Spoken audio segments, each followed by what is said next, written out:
bellwether trials, or the possibility of a bellwether trial, are the main impetus for settlement in complex mass tort cases.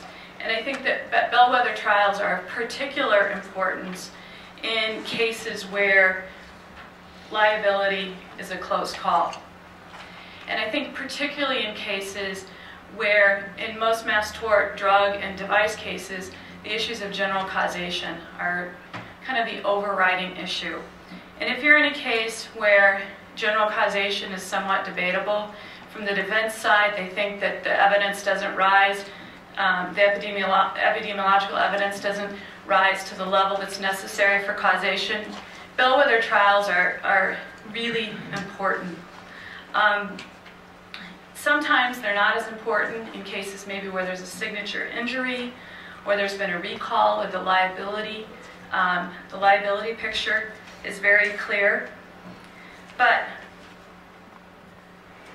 my experience is that bellwether trials are very important in helping the parties understand what the potential range of values of the case may be. And they also were more instructive than in just in providing values. I think they allow the plaintiff's counsel a chance to kind of organize their pretrial discovery efforts, put together their pretrial package that can be used for cases down the road.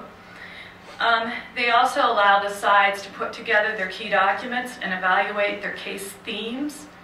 I think also they allow both the in-house counsel and defense counsel and plaintiff counsels to evaluate the strengths and weaknesses of their evidence and arguments. And a bellwether trial lets people evaluate the risks and costs that are associated with litigation.